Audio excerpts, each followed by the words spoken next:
Well, hello again, everybody. It's BTV Digger here. It is Wednesday, March the 8th. So about a week since my last time. Very nice day today, about 50 degrees, but it's getting ready to get really cold again, unfortunately, for another couple weeks. So this is about the only day I could get off of work early, come out here and enjoy a nice day and do some metal detecting. There's a foundation right up there on the top of the hill where all that overgrowth is. It is really hard to get in there. So I'm kind of working my way down behind the cellar hole, and as you can see, there's a rock wall back there in the distance that runs along the back of the property, about 200 yards behind the hole. And I'm just searching the fields out here. These were just animal fields. I don't even think they farmed this. I think they just ran sheep and cows back here. So I was thinking, maybe I can get maybe a buckle or two, or maybe a crotal bell, and check it out. First hole. Now I've been here about 45 minutes, so it's taken me a while. I've dug a couple of rivets and some junk iron, but this one looks good, folks. And let me see if I can get it out of the hole for you. It's right down in here. And voila, my first crotal bell of the year. That's a good start, and it's still got the little leather strap on it right there. That is, I don't know if that's an older variety or not. It's got kind of the square top on it and the little cotter pin right there on that. So that's cool, and I think it's, from what I can tell, it's a little crack there in the bottom, but I may be able to get a ringer out of that. I'm not sure. Hopefully the little iron ball didn't fall out of the bottom of it. Sweet! First crotal bell of the year. I'll take that on a slow day any day. Hopefully we can get a few more things here before I have to head home, but anyway, at least that makes the day halfway decent. I found a good crotal bell. All right, on to the next find, guys. Well, that crotal bell was only about 3 minutes ago right there in front of that rock there. You can see kind of where the ground is disturbed. And I came down here in front of this, looks like a black cherry tree. Pretty big size one here. I don't know, I'd say 18 inches around. That's probably a 50-year-old black cherry. That's pretty nice. At least that's how I think it is. Next find of the day. Pretty common find, you folks that search for relics. An old spoon or a fork handle.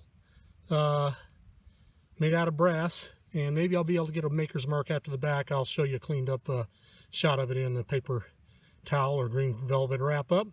But interesting little find. We'll see what it is, and maybe if I get a maker's mark, I can get a date on it. Probably late 1800s, something like that. This house site was here about 1850 on, and then abandoned about 1910. So good. Another little relic to put in the relic pouch. Let's find some other things, guys. On to the next find. Okay, here we are at our next find. Similar to our last find, but it's still a pretty good one. Another silver-plated spoon, folks. That one is down in the muck. I'll have to get you a maker's mark off of that. I think I will be able to get it. It's green. I do see some silver coming through, but it's silver plated. So we'll put that in the relic shack, take a little Brillo to it, and get it cleaned up, and I'll see what I got. Maybe I can get a maker's mark right back here on the stem, and maybe get you a date. Probably late 1800s, something like that, around the turn of the century. All right, let's go find something else, guys. On to the next. Okay, folks, well, here's an interesting one right next to this big old giant rock here. Again, as you've seen on some of my other videos, when you're doing cellar holes in the woods, checking around odd features, big old rocks, long stone walls. There's a stone wall going all the way back down in there, and those are everywhere here in New England in the woods. But if you look at this, I mean, that's a gigantic rock, so maybe somebody messed around back here, used it as a dumping pile, sat on it, had lunch after they were working, who knows. But anyway, I got a little find here, and this was kind of an interesting one. Let me show you what I got. It was kind of chirping iron and higher signal. That's a rock. Here it is, right here. Funny, you try to look through the camera, you can't figure out what you're doing. What do you say, guys? Is that a padlock?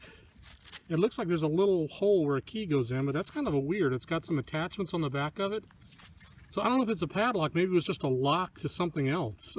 It's a little bit decorative on the sides, and I'm going to clean it up. It looks like it has maybe a little bit of design on the side there, but I think that's a part of the front of a lock plate, either to maybe a chest or some sort of box or something. It could be an old padlock, but it doesn't have the top like a typical padlock. It's just got a keyhole right there.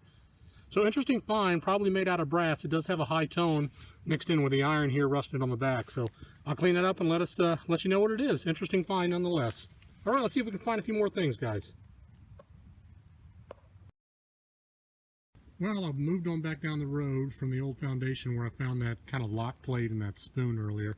This is, if you recall in some of my earlier videos, I talked about an old school site in the woods here, and this is it. It's only here in the 1800s. The 1915 map didn't show it.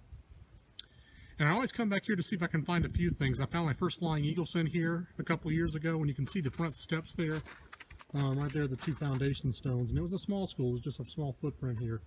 But there's a bottle dump down that way where I found some really old, cool 1800s bottles. And I always come back here to see if I can find something. Again, it's partially frozen in the ground, partially thawed, but when the ground is wet like this in the wintertime or late winter, early spring, the targets really can still pop out and stuff you can miss. And I did get a nice little find here. Let me see if I can find it for you. It's right here. It's a little child's, like an underwear or shirt button. Little 4-hole button. I found a couple of these before that were like silver plated. This one looks like it may even be iron, but it rang up. It did have a little squeaking high tone down in the hole, so I think it may be not just iron, maybe a little brass in there. But anyway, always a cool find to find the little old buttons from back 150 years ago or so. Maybe we can find a coin today, guys. I'm not sure. It's kind of cold and wet out here, and I've been out here so many times at some of these sites. They're few and far between. There's always a few other goodies lurking, like this thing right here. So that's a good find, and I'll take it. Let's see if we can find a few more things before I head out of here. Well, here I am again, guys. It's mid-April now. At another old cellar hole. It's been literally about a month since I've been able to get out. After that last crottal bell and those couple spoons, and I told you it was going to get colder, we got a big blizzard here and like 3 feet of snow. Literally, it's like 30 inches or something crazy. So it's taken all this time to melt it all off and get the ground thawed. So I think from here on out we're good until November. So I'm happy to get back out in the woods. I'm at an old site here in the woods, and I've been here about 10 or 15 minutes. There's a lot of iron at the site, but there's some goodies to be picked out in between. So let me show you what I got here for my first find for the morning. And I've got the whole day off today, which is good. No working, so I can spend some time here. Look at this, folks. Looks like I got myself another old sleigh bell or a carriage bell. If you remember on one of my other finds, I found one of these, and these would be lined up in a row, and I'll show you a picture of one of those again. And they were either attached to sleighs or carriages, and they ranged from large. They would start large and then go down to the littler size. So a brass sleigh or carriage bell from back 150 years ago. I'll take that any day. Nice old relic to start the day. Let's see if we can find some more stuff, guys. On to the next find.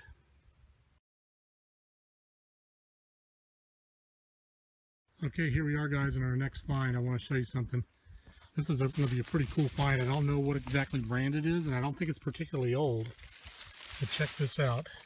Got a screaming tone under the leaves here, and I got this cap. Look at that. It's a cobalt blue bottle. Check that out. That's pretty nice. Now that's with the screw-ons. You're going to be post 1900, so probably, you know, I don't see a milk of magnesia on there, but it's something similar. I'll have to clean the top off here and see if I can get a maker's mark or something on the top there. But isn't that cool? A porcelain or a glass cobalt blue bottle from probably, I'm going to guess 1910 to 1940, something like that. But that's really a nice find. I'll clean that up and put that into my collection, even though it's not embossed. It's got some, looks like it's got some kind of mark on the bottom. Maybe I can figure out what it is. Very nice, though. I'll take it. Let's see if we can find something else, guys. On to the next find. All right, folks, I'm here with my next find at another cellar hole, barn, cellar hole complex. There's the barn right there. This is a really old site. There are no roads going to it, and you just have to know where this place is. I found it last year. It's really off the beaten path. I talked to the private property owner, and he said it's fine to go back in there. But I just wanted to show you something really quick. This is not an amazing find, but very common in New England and in places where they used to do farming. These things, man, they sound like a large cent all the way. They ring up like 80. But what they are is the attachment collar toward like a farm scythe blade or a weed, like an old-time weeder. So you'd have a handle, and then where the metal scythe part attached to the wooden handle, this would be the bracket that would attach to the wood, and the metal part would go in there. So it's made of brass. It's exactly the size of a large cent, and it sounds just like one. But unfortunately, that's what I got today. And you find a lot of these in New England, at least in my experience. I've got probably 15 of them over the last 3 years. So I'm sure you guys who do go in New England and hunt around a lot, you'll see these. But anyway, I thought I'd show you that. Let's see if we can get something better than that, guys. Maybe there's some old bridle rosettes or some buttons or bells or something like that hiding around here somewhere. All right, on to the next find. Okay, we're back for the next find, guys. Here we go. This one's actually a pretty good one. I've never found one this size. Look at that. It's either like a horse tack buckle or a belt, an older style belt buckle. I don't know if it's going to have any maker's mark on it or not. But normally I've had the buckles with the, you know, with the actual tongue on there. But this one's just kind of a strap buckle, and it's made out of brass. It was about, I don't know, 6 inches down, something like that. Rang up really good. It's hard to mistake that one.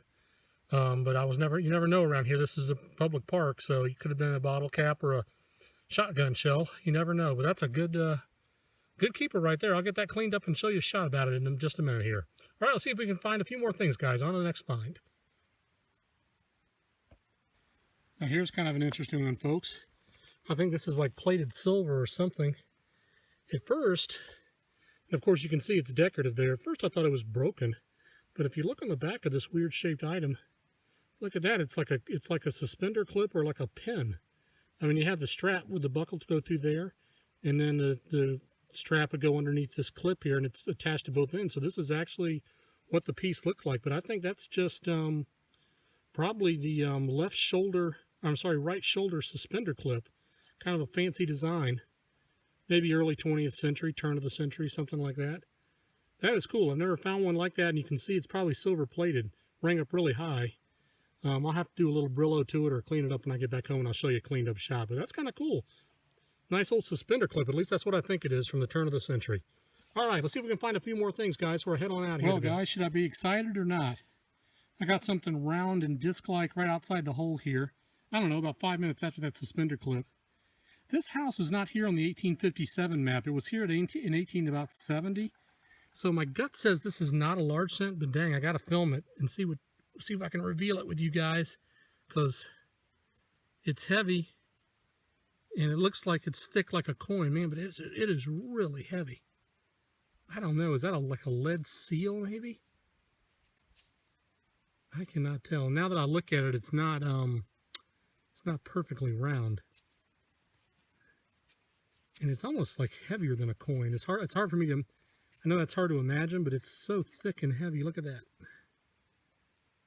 I don't know. Let me get a toothbrush to it, and if it's something interesting, I'll come right back with a follow-up shot, guys. Let me get right back with you, and if it's something good, I'll come back. Okay, I'm back, folks. Here's our next find. By the way, that last find that I showed you was a lead seal to maybe an old bottle or something. What a terrible bazinga. About exactly the size of a large cent and rang up about an 80. My gut had told me that it wasn't going to be a large cent because the house wasn't here in the mid-1800s, but you know, you can always get excited. You never know. Sometimes those old houses are built on top of earlier houses. But here we go, next find. I always get one of these guys. Another common find at cellar holes in the backyards of cellar holes. An old brass buckle. I'll add that one to my collection. All right, I've almost got to get out of here and head on back. I got about a 2-mile hike back out of here, guys. Let's see if we can find a few more things in the last 15 minutes here. On to the next. Okay, everybody, we're back inside for the green felt wrap-up. That was a really good day's worth of hunting, about 7 hours altogether. You got to work for the goodies. No coins this time. That's okay. A lot of these relics, I'll take more than a crusty coin any day. Again, this was 2 hunts. So the first couple finds were back in that early March hunt before it got cold and a lot of snow. And then the last series of hunts, again, were just the other day here in the middle of April. So let me go through real quick what we found in some of the wrap-up here. A few things that I didn't show you here. I got a spoon bowl in one of the old cellar holes. It's late 1800s, something like that. It's not pewter. Silver plate, looks like a child-size spoon bowl or a medicine bowl. Always tend to find these. These are the porcelain liners of ball canning jars. These were used from the 1800s all the way into the 1950s and 60s, if not later. The cellar hole here was done by the Depression era. So early 1900s, I always keep those. Let's see what else. Oh, and I also got, at that old school site, I also got a little porcelain button, which is cool. I just found that on the surface. So the metal detector didn't find that. That was an eyeball find. Okay, let's go to some of the stuff that I did get on camera. As you remember that school site, I did get the iron button there. I kind of used a little Brillo to clean that off. It's still kind of rusted, so it may be more iron than anything else, but I got that there. I also got my silver plated spoon, and all it says is crown silver plate on the back, so it's really generic, and that was very common to silver plate stuff back in the 1800s to early 1900s. So any kind of coin silver plate or crown silver plate, The very generic, so it's hard to put an exact date on that, but that's the general time period, 1870 to 1920, more or less dates the site that I was at. And then on that first hunt, the best find was two finds were obviously this Crotal Bell. It's my first of the year. That's number like 10 or 11 or something I found at least through the years. Unfortunately, a little brown, little iron ball fell out of the bottom of that, so I don't have a ringer on that. But that's an 1800 style variety, and the cotter pin is still in there, so that's really nice. On this lock that I found, I actually took some Brillo to it, and you can see that there's an eagle on top, which is really nice. And this is the Eagle Lock Company. I found another couple locks like that before. Looking online, this was a trunk lock. There would have been a latch that comes over the top of it like that, and this would have been facing vertical, something like that. Late 1800s for that style, or the best I can tell. All right, and then on to the finds just from a couple days ago. I got my regular brass buckle there. I always find one of those. I've got this nice strap buckle, probably horse tack. All it says is number 1 on the back of it, so very generic, but I'll put that at late 1800s based off the date of the site. Remember these? These are these collar attachments to the scythe or the garden weeder that were very common mid to late 1800s. Here's my lead seal, my Heartbreaker Bazinga. Thought it was a large cent, rang up high. Very heavy though, so some kind of bottle seal.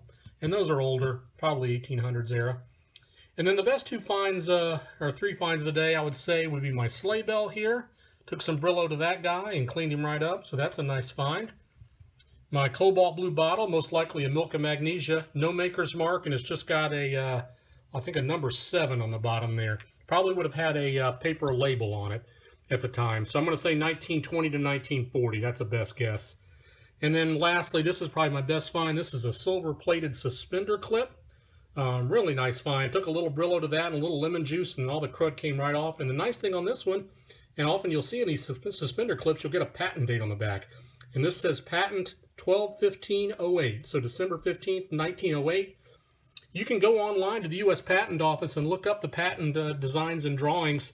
I went back and looked up that date, and there were 600 and something patents issued on that date. So I haven't had a chance to go back and look and see if I can find the actual maker and design of that thing. But that's a nice find. Any kind of silver-plated adornment like that is definitely a keeper. And anytime you can find good old relics like this in the woods, I'll take them any day.